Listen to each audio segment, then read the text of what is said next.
So it's trial day, and that means that everything that we are going to be talking about and doing today is going to be related to the trial section of To Kill a Mockingbird.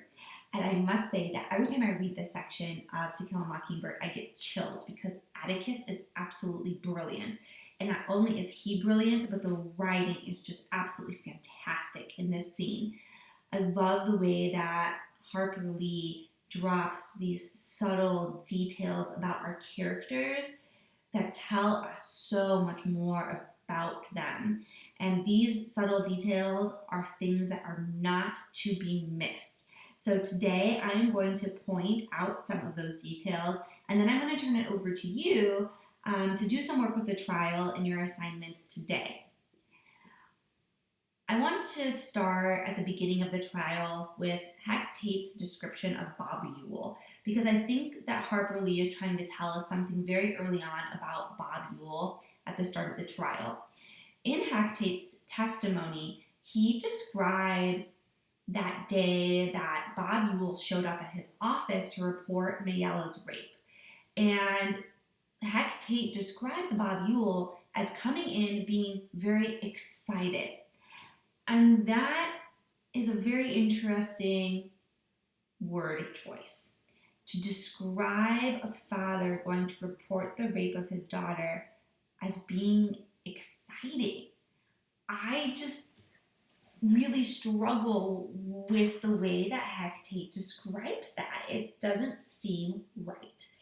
So I think that in this particular scene, we have Harper Lee showing us very early on that there's something very disingenuous about Bob Ewell and that he's a character who is not to be trusted. I also want to point out that during the trial we learn what Bob Ewell's real name is, and that his full name is Robert E. Lee Ewell. The real Robert E. Lee was a Confederate general during the Civil War, and he is a very controversial and divisive historical figure because there are many people who view him as a traitor, but then there are many people in the South in particular who view him to be a hero. He is somebody who fought rather valiantly for the Confederacy during the Civil War, and he fought so valiantly for the Confederacy during the Civil War while also opposing slavery. So there's something kind of controversial about that, making him a very controversial general. And I think it's important to note here that Harper Lee made a very conscious choice to name Bob Ewell after Robert E. Lee. One, I think that she's trying to link Bob Ewell to the South's deep-rooted history in slavery and racism. And then I think that she also gave him that name because if we really think about it, to some people in Macomb, Bob Ewell might be a hero. He's standing up for his daughter and he's speaking out against a black man. So to some, he might be viewed as a hero. But to a lot of others, Bob Ewell is definitely going to be viewed as a traitor, somebody who is doing something that's absolutely horrible. He is essentially ruining Tom Robinson's life because of these false accusations that he has made against him. So I think that Harper Lee is trying to show us here that Bob Ewell, in a sense, does embody some traits of Robert E. Lee and can be viewed negatively by some and positively by others. Continuing with some of those subtle hints with Bob Ewell, there's another quote during the trial. It said, "Mr. Ewell's face grew scarlet." Just again, those subtle hints from Harper Lee that yes, Bob Ewell is in fact lying. When people lie, sometimes their face turns bright red. So it's another one of those instances where we really know that Bob Ewell is lying. All right, now Mayella Ewell. We meet her for the first time during the trial, and she gives a very interesting and dynamic performance on the stand. And one of the things that I really want you to think about with Mayella is, what does Atticus want us to learn about her home life. And I have one of those subtle details here for you on the screen.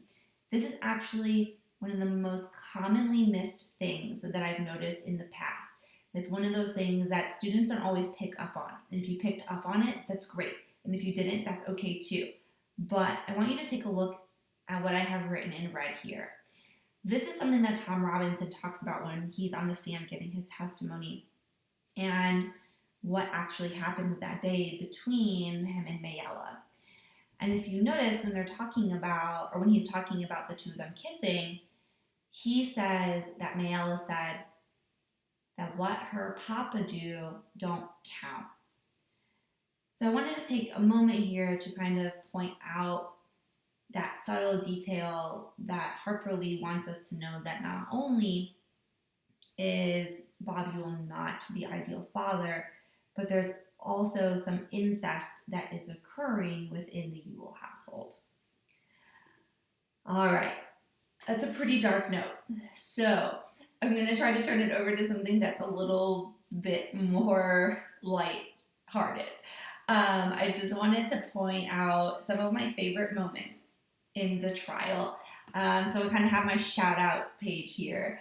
I love Link D's.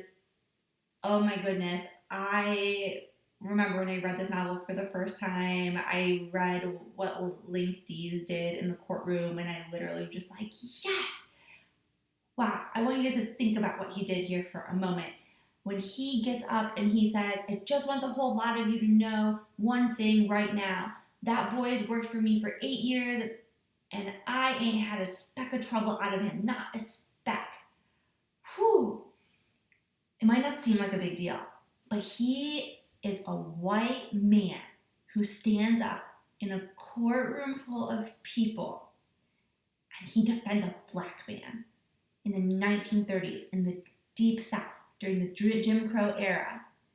Think about the risk that he is taking. Not only could he be held in contempt of court for speaking out when he's not supposed to, but think about the lynch mobs and the people that could have retaliated against him.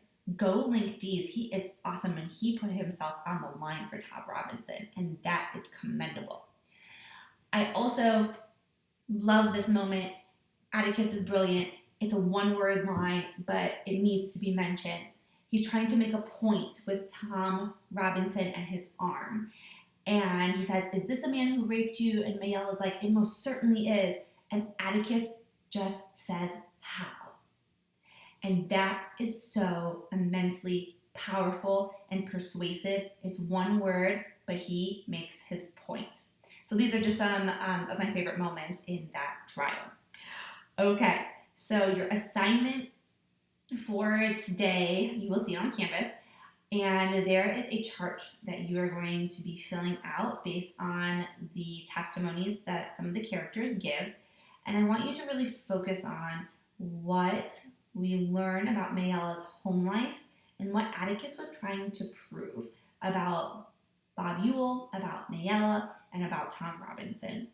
And then in your work with the trial, when you're looking at these things, I'm going to have you identify a few significant quotes from the trial that really put in perspective some of those subtle details that Harper Lee was trying to make sure that we were made aware of. I hope that you have found the trial to be as enjoyable as I have. If you have any questions while you are doing your work today, let me know. I do have a few optional videos for you that you can watch. I have some links to what I would typically show you guys in class. They are scenes from the To Kill a Mockingbird movie. It is in black and white, but this is like the gold standard of To Kill a Mockingbird movies. It has never been done better than this. And the Atticus Finch in this movie is absolutely incredible. The links are all on YouTube. You'll have to watch them in different pieces. I've put the various characters' testimonies on there, so you can watch them all if you'd like. If you want to watch just one or two, that is up to you, but I at least wanted to put those links out there in case you wanted to watch it. It is really well done. And then I've also put on Canvas for you an optional short video on Robert E. Lee. It's only 3 minutes long, and I think it's really interesting because you can see how controversial of a person he was and how conflicting his views were, and that might help you better make the connection between who the real Robert E. Lee was and why Harper Lee might have chosen that name for our antagonist. Let me know if you have any questions, guys. I'll talk to you on Monday.